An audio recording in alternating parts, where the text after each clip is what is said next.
All right, let's get right into this, because I'm willing to bet this is a feeling you know really well. We're going to talk about why you feel so drained all the time. And spoiler alert, it's probably not what you think. So let's just start right here. That feeling you have at the end of the day, that bone-deep exhaustion, well, you're not tired. You're overstimulated. See the difference? You're not drained from doing too much. You're drained from taking in too much. The thing is, your brain, it never actually gets a break, even when you think you're relaxing. It's just switching between apps. Think about it. Your mind is like a pinball, just bouncing from one thing to the next, to the next, to the next, with zero time to actually, breathe and reset. And that brings up a question. I mean, really think about this for a second. When was the last time you just sat in silence? No music, no podcast, definitely no scrolling. Just you, alone with your thoughts. Can you even remember? And that is what we're calling the overload feeling. It's that strange, almost paradoxical exhaustion you get at the end of the day.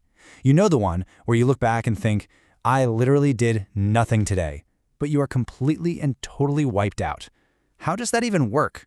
So take a look at this cycle. Does this look familiar? I mean, this is the default loop for so many of us, right? You wake up and before you're even fully conscious, the phone is in your hand. The second you feel a tiny bit bored, you scroll. You feel stressed, you scroll even more, almost to numb it out. What we've done without even realizing it is train our brains to constantly escape whatever moment we're in, instead of just being in it. So what is going on inside our heads when we do this? Well, the best analogy, honestly, is junk food. But it's junk food for your mind. It feels good for a second, right? But afterwards, you just feel awful. Okay, so here's the science bit, but it's super simple.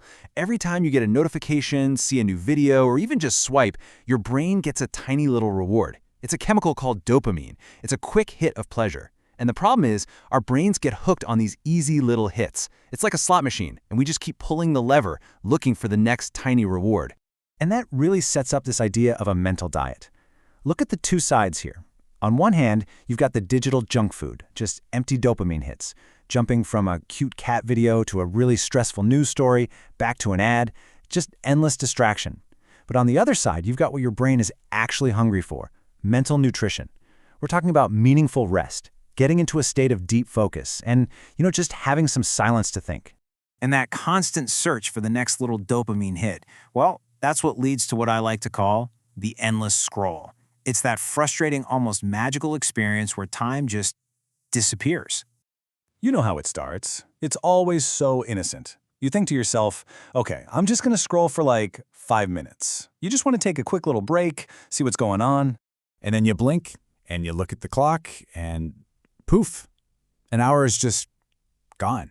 An entire hour has just vanished. And here's the craziest part. If I asked you what you just watched, could you even tell me? It's all just a blur, right? That fuzzy, heavy-headed feeling you have after a long scroll session, yeah, there's a term for that, mental clutter. Think about what you just did to your brain. You forced it to process thousands of totally unrelated pieces of information. A joke, then something tragic, then an ad, then a friend's baby picture, all in a few seconds. It's cognitive overload. Your brain never gets a second to actually process or file any of it away. Okay, so that's the problem. But the good news is, you don't have to go full-on hermit and throw your phone into the ocean. The solution isn't about getting rid of technology. It's about taking back control by setting some simple, smart boundaries. And here are 3 rules that are super simple but incredibly powerful. Rule number 1, no phone for the first hour of your day and the last hour before you go to sleep. This gives your brain a chance to wake up and wind down without screens. Rule 2, no phones when you're eating. Super simple. It just helps you be present. And rule number 3, this one is probably the most important. You have to replace the scrolling habit. When you get that urge, that little twitch to pick up your phone, you need to have something else ready to do instead. So what's a better habit?